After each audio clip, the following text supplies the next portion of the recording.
Hello hello বন্ধুরা, কেমন আছেন সবাই? নিশ্চয়ই ভালো আছেন। তো চলুন কাজের কথায় আসা যাক।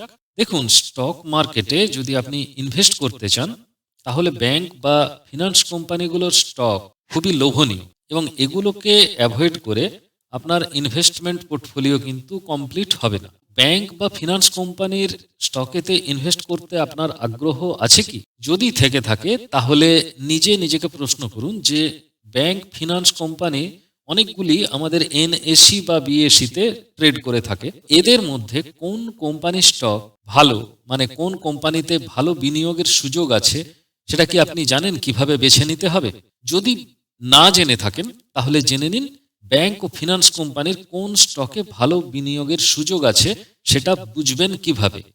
আর এটা বুঝতে গেলে এই ভিডিওটি আপনাকে অতি অবশ্যই পুরোটি দেখতে হবে আর ভিডিওর নিচে থাকা লাইক বাটনটি টিপতে হবে। তাহলে আর দেরি না করে চলুন ভিডিওটি শুরু করা যাক। আপনারা আমার চ্যানেলটি সাবস্ক্রাইব করতে আর শেয়ার করতে ভুলে যাবেন না যেন। ব্যাংক ও ফিনান্স কোম্পানিগুলি যাচাই করতে হলে আপনাকে কতকগুলি অনুপাত বা রেশিওর সাহায্য নিতে হবে আর জানতে হবে রেশিওগুলির চলন। প্রথমেই দেখে নিতে হবে কোম্পানির ক্যাপিটাল অ্যাডিকুয়েসি রেশিওর মান কি। এই capital adequacy ratio, capital adequacy রেশিওকে সংক্ষেপে ডাকা হয় CAR কার বলে। এই রেশিওটি টোটাল ব্যাংক ক্যাপিটাল আর রিস্ক ওয়েটেড অ্যাসেটের অনুপাত। এখন কি এই রিস্ক ওয়েটেড অ্যাসেট? এই রিস্ক ওয়েটেড অ্যাসেটের বাংলা ঝুঁকি ভারযুক্ত সম্পদ। দেউলিয়া হওয়ার ঝুঁকি কমানোর জন্য ব্যাংক এবং অন্যান্য আর্থিক প্রতিষ্ঠানের যে ন্যূনতম পরিমাণ মূলধন লাগে তাকেই বলে রিস্ক ওয়েটেড অ্যাসেট। আর টোটাল ব্যাংক ক্যাপিটাল হলো ব্যাংক বা অন্যান্য আর্থিক প্রতিষ্ঠানের tyre 1 capital plus tyre 2 capital. এই দুটো ক্যাপিটালকে একসাথে যোগ করে পাওয়া যায় ব্যাংকের টোটাল ক্যাপিটাল। এবার এই ব্যাংকের টোটাল ক্যাপিটাল হবে ভগ্নাংশের লব এবং রিস্ক ওয়েটেড অ্যাসেট হবে ভগ্নাংশের হর। টোটাল ব্যাংক ক্যাপিটাল অনেক বেশি হলে CAR অর্থাৎ ক্যাপিটাল অ্যাডিকুয়েসি রেশিও অনেক বেশি হবে। রিস্ক ওয়েটেড অ্যাসেট কম, টোটাল ব্যাংক ক্যাপিটাল বেশি, এটা হলেই কিন্তু CAR এর মান বেশি হবে। CAR বেশি হলে ব্যাংক বা আর্থিক প্রতিষ্ঠানকে নিরাপদ বলে ধরা যেতে পারে। তারপর আপনাকে দেখে নিতে হবে কোম্পানির নিট ইন্টারেস্ট মার্জিনের মান কি। এই net interest margin, net interest margin বা নিম হলো interest income minus interest expenses by total asset. Interest income কি? একটি ব্যাংকের রাজস্বের মানে ইনকামের সিংহভাগ আসে লোনের সুদ থেকে। এই সুদটাই হলো আয়। ব্যাংকের মূল আয় আসে তাহলে লোন থেকে সুদ হিসেবে। তাহলে ইন্টারেস্ট জনিত ব্যয় কি? ইন্টারেস্ট জনিত ব্যয় সাধারণত লায়াবিলিটিসের উপরে যে সুদ ব্যাংককে দিতে হয়, ধার নেওয়ার যে সমস্ত কাজকলাপ আছে সেগুলোর জন্য যে নির্দিষ্ট ফিজ আছে সেই ফিজের জন্য ব্যয়, এবং কিছু ক্ষেত্রে কাউকে লোন দেবার জন্য বা ইস্যু করার জন্য কিছু খরচপত্র থাকে বা তাদের সমান মূল্যের মধ্যে একটা ডিফারেন্স থাকে। এই সব কিছু মিলিয়ে ইন্টারেস্ট ব্যয় ধরে নেওয়া হয়। এখন ইন্টারেস্ট ইনকাম অবশ্যই ইন্টারেস্ট ব্যয়ের তুলনায় বেশি হবে। তাদের যে বিয়োগফল অর্থাৎ ব্যাংকের যে ইন্টারেস্ট ইনকাম আর ইন্টারেস্টের জন্য খরচ, এই দুটো আয় আর ব্যয়ের মধ্যে যে পার্থক্য, সেই পার্থক্যটা ব্যাংকের মূল অ্যাসেটের তুলনায় কত গুণ, এটাকেই বলা হচ্ছে নিট ইন্টারেস্ট মার্জিন। অবশ্যই ইন্টারেস্ট ইনকাম মাইনাস ইন্টারেস্ট এক্সপেন্সের মান টোটাল অ্যাসেটের থেকে কম হবে, তবে 100%-এর উপরে যে হবে না, যদিও 100%-এর কাছে পিঠে হওয়াটাই কিন্তু বাঞ্ছনীয়। অর্থাৎ নিট ইন্টারেস্ট মার্জিনের মান অ্যাবাভ 60% হলে সেই ব্যাংকের ক্যাপাসিটি খুবই ভালো বা সেই আর্থিক প্রতিষ্ঠানের ক্যাপাসিটি খুব ভালো বলে ধরে নেওয়া যেতে পারে। এরপরে দেখে নিতে হবে কোম্পানির গ্রস নন পারফর্মিং অ্যাসেটের মান কি। এই গ্রস নন পারফর্মিং অ্যাসেট কোনো ব্যাংক বা আর্থিক প্রতিষ্ঠানের মূল আয় আমরা জানি যে আসে লোন দিয়ে, কিন্তু যদি দেখা যায় যে 90 দিন পেরিয়ে গেলেও কোনো লোনের সুদ বা আসল কিছুই আদায় করা যায়নি, তখন ওই লোনকে RBI অ্যাক্ট অনুযায়ী নন পারফর্মিং অ্যাসেট বলে ধরে নেওয়া হয়। এখন এই নন পারফর্মিং অ্যাসেট যত কম হবে ততই ভালো।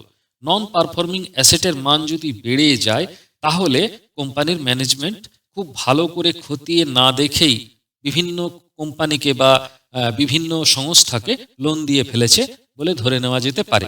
সুতরাং সেই ব্যাংক বা আর্থিক প্রতিষ্ঠানে বিনিয়োগ করা আমাদের ক্ষেত্রে উচিত হবে বলে মনে হয় না। এরপরে দেখে নিতে হবে নিট নন পারফর্মিং অ্যাসেটের মান। গ্রস পারফর্মিং অ্যাসেট দেখলাম, নন পারফর্মিং অ্যাসেট, তারপরে আমাদেরকে দেখতে হবে নিট নন পারফর্মিং অ্যাসেটের মান। তাহলে এ দুটোর মধ্যে তফাৎ কি এটা একটু বুঝে নিতে হবে যে net non performing asset equal to gross non performing asset minus provision amount. কি এই প্রভিশনস অ্যামাউন্ট? কোনো ব্যাংক বা আর্থিক প্রতিষ্ঠান খারাপ লোনকে মেকআপ করার জন্য ব্যাংকের লাভের পরিমাণের কিছু টাকা সব সময় সরিয়ে রাখে। এই সরিয়ে রাখা টাকাটা যেটা দিয়ে তারা খারাপ লোন মেকআপ করার চেষ্টা করে এটাকে বলা হয় প্রভিশনস অ্যামাউন্ট। প্রভিশনস অ্যামাউন্টের পরিমাণ যত কম হবে ততই ভালো। Gross non performing asset minus provisions amount, এই বিয়োগফলটাই হলো নিট নন পারফর্মিং অ্যাসেট। আমাদের এর আগের স্লাইডে কি দেখলাম যে ব্যাংকের বা কোনো আর্থিক প্রতিষ্ঠানের গ্রস নন পারফর্মিং অ্যাসেট কম হওয়া ভালো, আবার এখানে বললাম প্রভিশনস অ্যামাউন্ট কম হওয়া ভালো, অর্থাৎ নিট নন পারফর্মিং অ্যাসেটের মান যে ব্যাংকের যত কম সেই ব্যাংক তত বিনিয়োগের পক্ষে অনুকূল। সব শেষে দেখে নিতে হবে আপনাকে যে কোম্পানির কাসা রেশিওর মান। কি এই কাসা রেশিও? কাসা রেশিও হলো ব্যাংক বা আর্থিক প্রতিষ্ঠানের current account is to savings account, current account ও সেভিংস অ্যাকাউন্টের অনুপাত। কারেন্ট অ্যাকাউন্ট ব্যাংকে খোলা হয়, সেভিংস অ্যাকাউন্টও ব্যাংকে খোলা হয়। সেভিংস অ্যাকাউন্ট বলতে যে কোনো টার্ম ডিপোজিট, ফিক্সড ডিপোজিট ইত্যাদি এগুলোকে বলে। আর কারেন্ট অ্যাকাউন্ট সেভিংস অ্যাকাউন্টের মতো কিন্তু কোনো ইন্টারেস্ট পাওয়া যায় না। তাহলে কারেন্ট অ্যাকাউন্ট ব্যাংকের জন্য কোনো সুদ দেওয়ার লায়াবিলিটিস তৈরি করে না, কিন্তু সেভিংস অ্যাকাউন্ট সে যে ফরম্যাটেই হোক না কেন সেটা কিন্তু কাস্টমারকে একটা লোন দিতে হবে, ব্যাংককে এই দায়বদ্ধতার সম্মুখীন করে দেয়। এখন কাসা রেশিও বেটার হয় কখন না, যখন কোনো ব্যাংকের কারেন্ট অ্যাকাউন্টে হিউজ পরিমাণ টাকা থাকে সেভিংস অ্যাকাউন্টের তুলনায়, তখন কাসা রেশিওর যে মান সেই মানটা কিন্তু সবসময় বিনিয়োগের অনুকূলে হয়। কারেন্ট অ্যাকাউন্ট ব্যাংকের বেশি হবে, সেভিংস অ্যাকাউন্ট কম হবে, সংখ্যায় নয় টাকার পরিমাণ হিসেবে। নিশ্চয়ই এবারে সহজে ব্যাংক বা আর্থিক প্রতিষ্ঠানে বিনিয়োগ করার স্টক বেছে নিতে আর কোনো অসুবিধা আপনাদের হবে না। এবার গুগল করে এই সেক্টরের স্টকগুলির রেশিওগুলির মান জেনে এক্সেলে অথবা নোটবুকে নোট করে ফেলুন। তুলনা করতে আপনাদের সুবিধা হবে। যে কোম্পানিকে আপনার ভালো মনে হবে সেই কোম্পানিতে বিনিয়োগ করতে শুরু করুন। এসআইপি করুন বা লামসামে ইনভেস্ট করুন, লং টার্ম ধরে রাখুন অথবা সুইং ট্রেড করুন, যা খুশি। তো বন্ধুরা, ভিডিওটি যদি কাজে লাগে তাহলে অবশ্যই কমেন্ট করে জানাতে ভুলবেন না। লাইক আর সাবস্ক্রিপশন তো অতি অবশ্যই করবেন। ধন্যবাদ।